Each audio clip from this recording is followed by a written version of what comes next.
mexicanos, donde ahí es alta la frecuencia de personas ciegas de manera irreversible por la presencia del parásito. ¿Sí? En nosotros generalmente en la ubicación, o sea, tenemos o tuvimos problemas en Chiapas y en Oaxaca. Y ahí se habla de 3 regiones o 3 focos donde se presentaba la oncocercosis. Actualmente sigue este problema. Pero bueno, esa es la referencia. Ahora, ¿qué es la oncocercosis? Es una enfermedad ocasionada por un hematólogo. Pero pónganme atención, esta se las voy a dar. Yo no me quedo con las presentaciones, siempre son para ustedes. ¿Sí? Entonces, pónganme atención. Porque no han llevado, si la llevaron, no llevaron esta enfermedad. Entonces, es una enfermedad ocasionada por un nemátodo.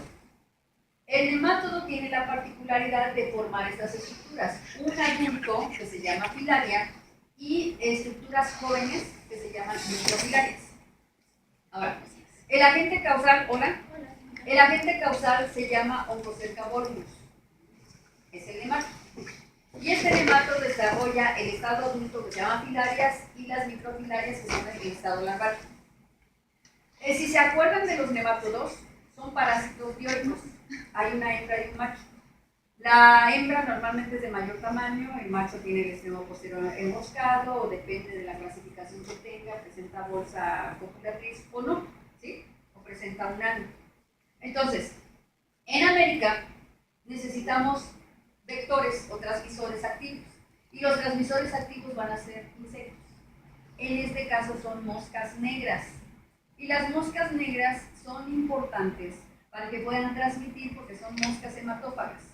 Moscas que van a picar, a morder en este caso, porque tiene esa característica la mosca, a morder, a absorber sangre, ¿sí? Y por lo tanto alimentarse. Pero en esa forma transmite al oncocerca.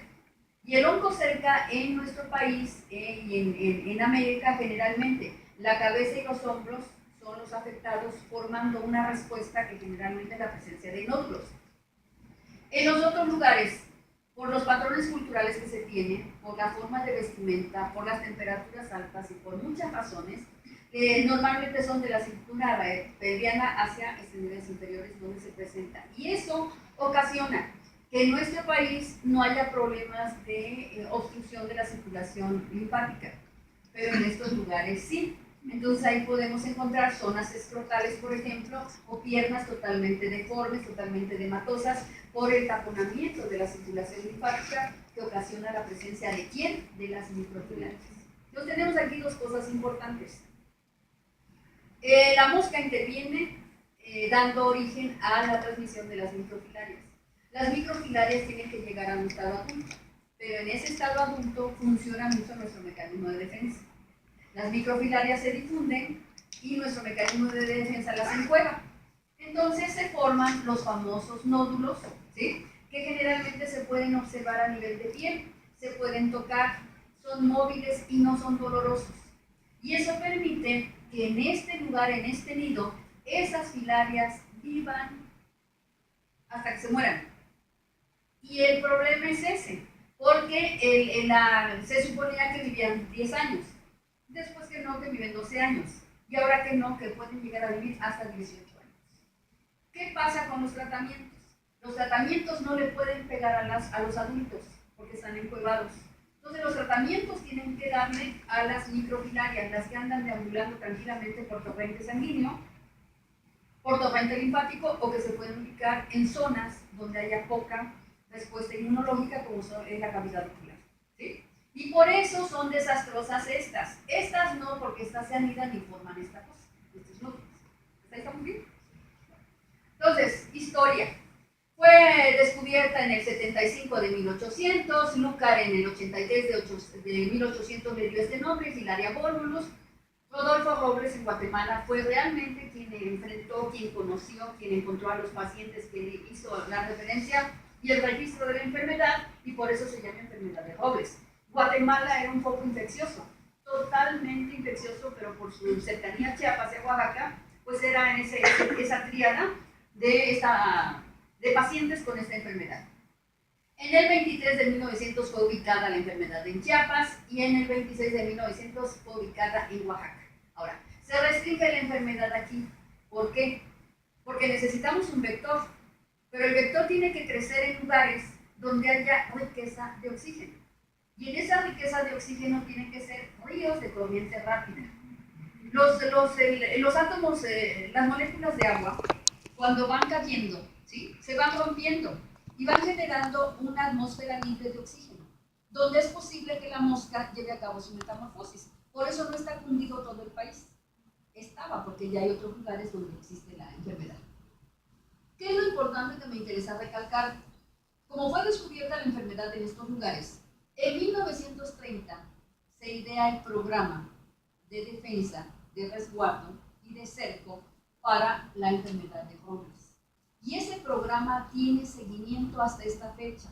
Y es el único programa registrado por el sector salud que realmente tuvo su éxito y tuvo su efecto, pues, positivo, porque al ser una enfermedad que ocasionaba esos problemas, que podía acabar con una comunidad completa, con los habitantes por la pérdida de los ojos en América, eso le da el aplauso al sector salud, que desde 1930 se esté trabajando para controlar la enfermedad, para evitar su diseminación a nivel nacional. Ahora, hay otra característica muy importante con el insecto. El insecto vive en el ambiente libre, en la naturaleza, pero donde haya ríos de corriente rápida. Y la picadura o la mordedura, en este caso del insecto, ¿sí?, la mordedura en el insecto, porque además tiene sus piezas dentales que permiten el rompimiento de la piel. También hay enzimas que permiten la anestesia. Y por lo tanto, no tan solo se lleva, no rompe los vasos sanguíneos, absorbe la sangre, pero también busca otras cosas para alimentarse, que serían nuestras células. Bueno, esa mosca tiene un patrón diurno y por lo tanto, de 6 de la mañana a 9 de la mañana es posible, para los pobladores que circulan por esas regiones, es posible que la mosca se alimente de ellos y pueda transmitir, si tiene el parásito, pueda transmitir oncocercosis. Si no, no hay problema. Después de las 10 de la mañana, esa mosca ya se esconde, se va a sus madrigueras o se va a realizar su metamorfosis, pero ya no participa. Ahora, lo importante del control que se dio en Oaxaca y en Chiapas. De 1930 a 1946 se utilizó la creolina. Ustedes conocen la creolina, son unas bolitas blancas que huelen muy bonito y que se meten en los closets para evitar la humedad y para evitar la presencia de los hongos. Y se siente muy fácil porque la ropa absorbe mucho ese olor y uno sabe ropa que está resguardada durante cierto tiempo y tiene creolina. Esto se utilizó y esto se echó como forma rápida y eficaz para darle la torre a quién, a la metamorfosis del transmisor. Y por lo tanto, de manera alocada, esa creolina se echa a los ríos de corriente rápida para querer darle la torre a la metamorfosis de la mosca. Error tremendo.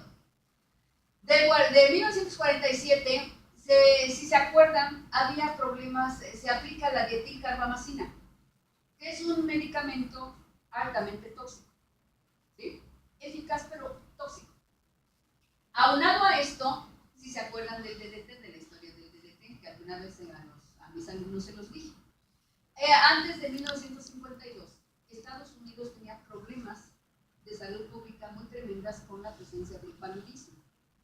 Por lo tanto, en esos ayeres, a Estados Unidos sintetizan el DDT y hacen una diseminación de DDT en todos los lugares donde era problemático el paludismo. Cuando se dan cuenta que el DDT, porque se rociaba adentro y se rociaba afuera y se rociaba en los cultivos y en todos lados se utilizaba el DDT, cuando se dieron cuenta de los años tan tremendos para poder degradar el DDT de manera natural, son más de 50 años. Cuando se dieron cuenta de esta bestialidad, lo que hicieron es darle el DDT a México. México tenía problemas con el paludismo, recibe el DDT a bajo costo y lo riega desde el ámbito norte al ámbito sur, sobre todo en las zonas costeras. Hace lo mismo para abatir el paludismo. Se supone que en esas épocas, antes de 1950, disminuyó totalmente la enfermedad en Estados Unidos. Fue un éxito. Y en nosotros, a partir del 52, también se adaptó la presencia del paludismo. Cuando se da cuenta México del error tan grande de haber rociado DDT sobre todos los cultivos, entonces le vende lo que resta del DDT a los países de Centroamérica, y así se la llevaron y así se la llevaron. ¿Qué pasa con eso? Que han contaminado la tierra, porque es una sustancia química que tarda muchos años en degradarse. Bueno, a partir de eso entonces se dan cuenta de que se detiene el DDT y otros países intervienen para seguirlo utilizando. Pero ya hay un medicamento que se llama diatilcarbamazine que es sumamente tóxico. En el 91, cuando se dan cuenta que son muchísimos los países en África que tienen comunidades que están completamente ciegas y que hay problemas con este padecimiento y que hay problemas en América, entonces la OMS se asocia con esa empresa farmacéutica y empiezan a partir del 91 a sintetizar a la ivermectina. La ivermectina hasta este momento se sigue aplicando.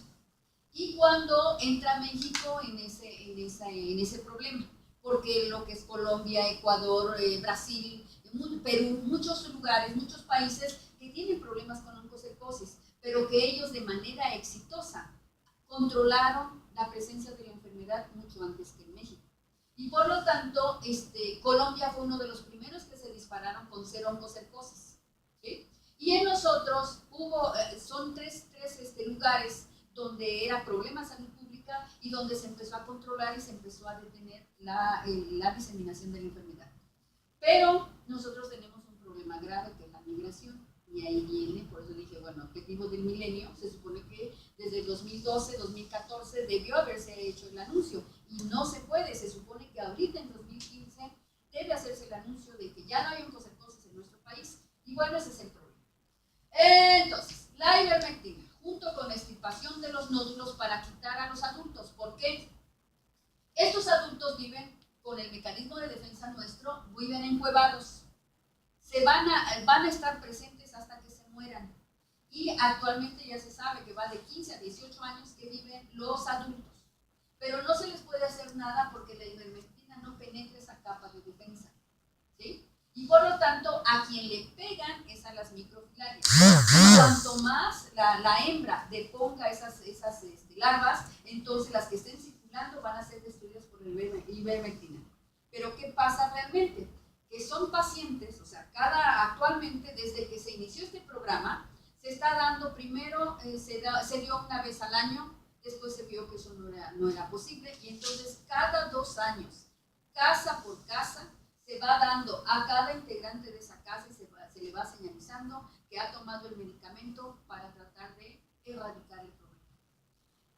¿Qué significa esto? Que si son migrantes, se abandona el tratamiento y como en 5 años regresan, pero en esos 5 años los adultos siguen echando las microfilarias y al venir aquí significa que repoblan, o sea, están poblando nuevamente a las moscas.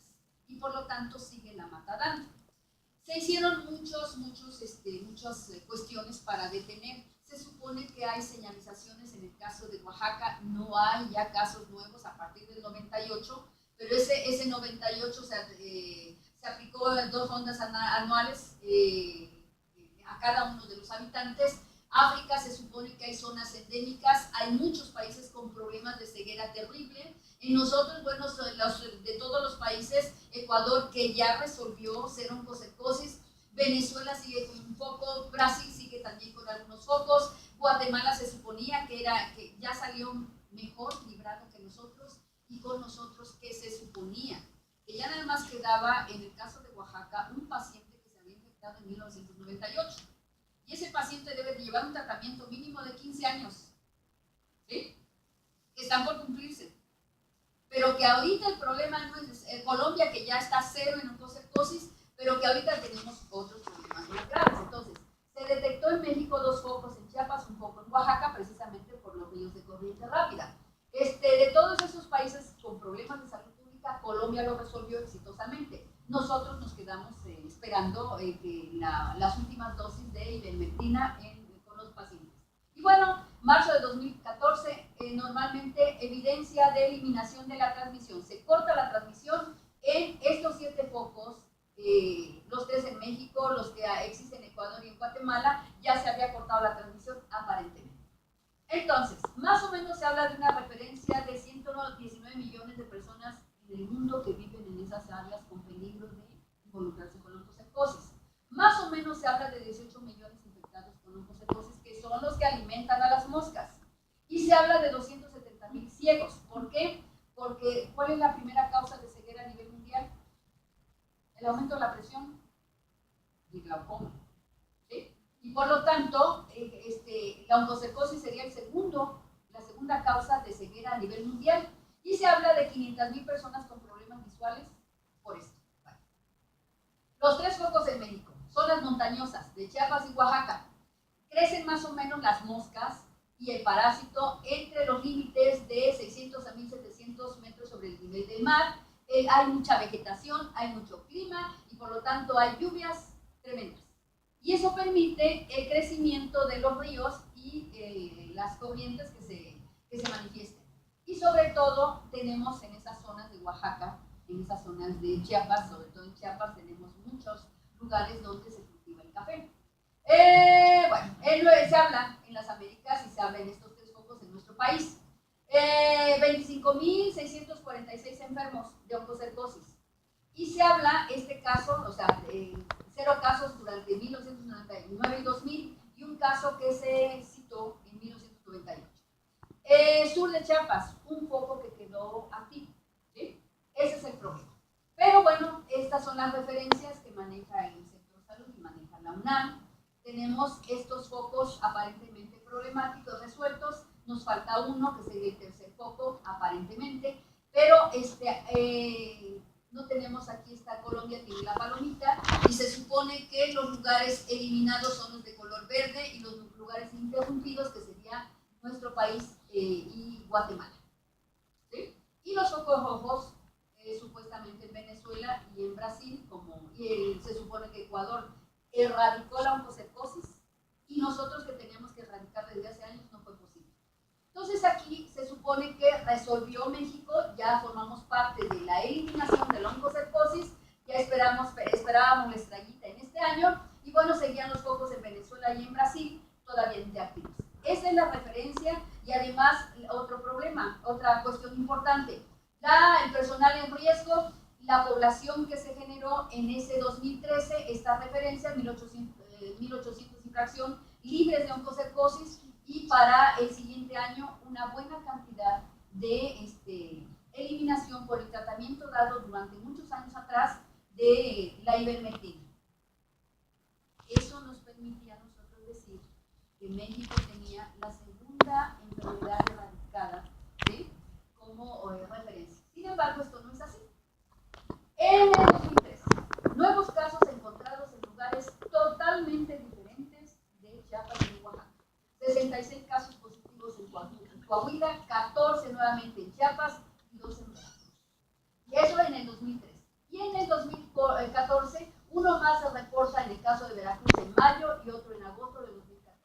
¿Qué significa esto? Que estos pacientes tienen a fuerza que llevar mínimo un tratamiento mayor o igual a 12 años de ivermectina.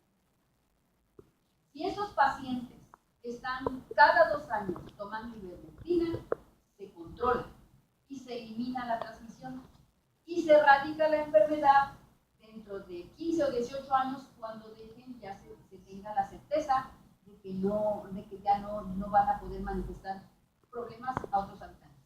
Mientras eso no sea así, estos pacientes, si dejan de tomar la ivermectina, sigue la hembra dando crías, dando microfilarias, las microfilarias se van a tomar el circulatorio y eso permite que las moscas hematófagas, ahora en otros ambientes, porque en Veracruz también hay ríos de corriente rápida, y si hay ríos de corriente rápida, sobre todo en el norte, eso significa que hay metamorfosis de la condenada mosca negra. ¿Sí? Entonces, y los humanos, únicos reservorios experimentales, pues lo puse a Chucky, ¿sí?, porque somos unos desgraciados en esta situación. Podemos tener como sector salud, se puede mantener, se puede controlar la presencia de otras enfermedades como es Chagas. Chagas no se conoce realmente cuántos casos hay de Chagas, porque es una enfermedad silenciosa y muy exitosa, pero la que lleva las palmas es Leishmania.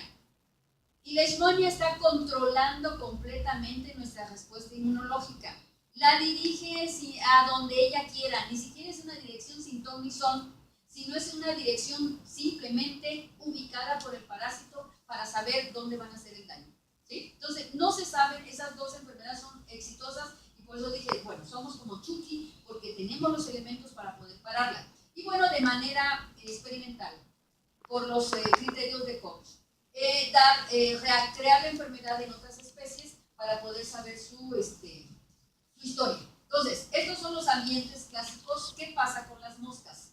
Las moscas pertenecen a los simúlidos, ¿sí? Nosotros tenemos Simulium ocracium, tenemos otra especie que habita precisamente en estos ambientes. Pero lo que no sabe la gente es que de 6 de la mañana a 9 de la mañana sería totalmente prohibido circular por estas zonas para evitar la mordedura de la mosca y la transmisión, o que se lleve su premiazo con el paciente que está afectado o que transmita a un paciente sano la presencia del parásito. Hay más especies del otro lado del mundo, pero bueno, es un ciclo de metamorfosis holometábolo. ¿Se acuerdan que hay hemimetábolo y hay holometábolo? Es completo, ¿sí? Es completo el ciclo. La mosca es muy pequeñita, se sabe de las caracterizaciones normales del patrón de las moscas comunes. Es una mosca pequeña, es una mosca negra, regordeta, acortada, que tiene la capacidad de poner sus huevos ¿dónde? En el agua. Pero esos huevos tienen esa referencia de poderse desarrollar si hay mucho oxígeno libre. Y por lo tanto, esos huevos se transforman en larvas y esas larvas se pupan y después aquí encerradas en esta cueva sale la mosca joven. Y esa mosca joven vuela cercano a esas riberas de los ríos, buscando víctimas, buscando mamíferos donde se pueda alimentar de sangre. Hasta ahorita no se encuentra referencia de la transmisión del parásito hacia mamíferos que vayan a tomar agua en estos lugares, ¿sí? Sino la referencia es directamente relacionada con el humano. Y la otra caracterización, los huevos tienen la capacidad de formar estas cadenas replegadas en las hojas de los vegetales que están aquí dentro del agua. Ahí se repliegan. Por eso es muy fácil buscar los nidos del criadero de las moscas, recoger esto y eso sí aplastarlo, porque con los pisotones puede uno darle la torre sin necesidad de utilizar tóxicos. La otra situación puede es utilizar otras especies que pudieran ser esto parte del alimento de bacterias, de hongos o de otros parásitos como ciertos nemátodos que pudieran alimentarse de esto. Esas son pruebas que se están haciendo. Y estas son las moscas, tienen piezas bucales para morder, además tienen ese aparato bucal cortador, que es como si fuera una probóscide corta, que le permite la absorción de sangre, riegan enzimas, riegan sustancias anestésicas que permiten pues que uno no sienta la mordida y después de eso, cuando pasa el efecto sedante, hay una intensa comezón y un intenso ardor. Es diferente para los que vivan en las costas, los que sean de costas, cuando hay unas mosquitas chiquitas que se llaman chaquistes. Esos famosos chaquistes pican, pero esa cortedad del material sedante es de muy corto tiempo y entonces son más pequeñitas que estas, casi no se ven, nada más ven una cosita negra, le pega a uno, pero después de la mordida la respuesta alérgica es exagerada, es un ardor tremendo. Esa capacidad tiene la mosca también de escupir, y en ese escupitazo lleva una buena cantidad de enzimas que le permiten adormecer y le permiten hacer la picadura muy tranquila. Bueno, entonces para el ciclo biológico, muerde, inocula, escupe, inocula la presencia de las microfilarias. Las microfilarias nadan por el torrente sanguíneo, van, se anidan, se esconden, viene el mecanismo de defensa, las encuevan en esa protección, llegan al estado adulto, se reproducen y por lo tanto las hembras paren larvas. Y las larvas van circulando nuevamente por torrente sanguíneo, llega ahí la ubicación ahí donde fue el sitio de la picadura, ahí se lleva a cabo el proceso de defensa celular y por lo tanto aquí se van a producir los famosos nódulos, ¿sí? Se van liberando las microfilarias, van al torrente sanguíneo, generalmente llegan aquí en el desarrollo en el insecto del larva 1 a larva 3 y como larva 3 en el desarrollo desarrollo, de este tipo de desarrollo hasta ese estado, ya se transforman en microfilarias infecciosas. Bueno, ¿qué hacen las microfilarias? Producen una respuesta alérgica, producen alteración en la piel, la pigmentan o la despigmentan, producen un aumento de la piel, produciendo esa hiperkeratosis y produciendo un endurecimiento, que se pierda la nobleza de la piel para propiciar problemas. Entonces, se fibrosa también la piel y esa señalización es clásica de poder identificar en el paciente, además de dirigirse a la cavidad ocular y producir por la circulación de la larva, produce el rompimiento de ciertos tejidos, produce el proceso inflamatorio, produce la ceguera, que es de tipo irreversible. Las microfilarias muertas, generalmente nuestro mecanismo de respuesta también participa y generalmente aumentan los eosinófilos para hacer la limpieza. No hay elefantiasis en nuestro país, no hay elefantiasis en América, normalmente eso se ubica del otro lado del mundo, pero sí puede haber crecimiento en la zona inguinal, en el crecimiento colgante. Ahora, se producen los oncocercomas como nidos con la presencia de la microfilaria. Esos oncocercomas presentan, puede haber dos hembras y un macho que viven en cópula, produciendo que las hembras puedan ocasionar la presencia de las microfilarias. Desarrolla huevos, pero dentro de los huevos se transforman en larvas, por lo tanto no pare huevos, pare larvas. Y esas microfilarias son las que migran, salen de ese nido y son las que van a ocasionar los problemas. Puede ocasionar una manifestación exacerbada del mecanismo de defensa, que puede dar estas erupciones, estos procesos edematosos y esos cambios en las características de la piel. Esos oncocercomas no son dolorosos, son movibles y por lo tanto el paciente no le causa ningún problema y no hay asistencia médica por esta situación. Pero esto se puede extirpar y si se extirpa, pues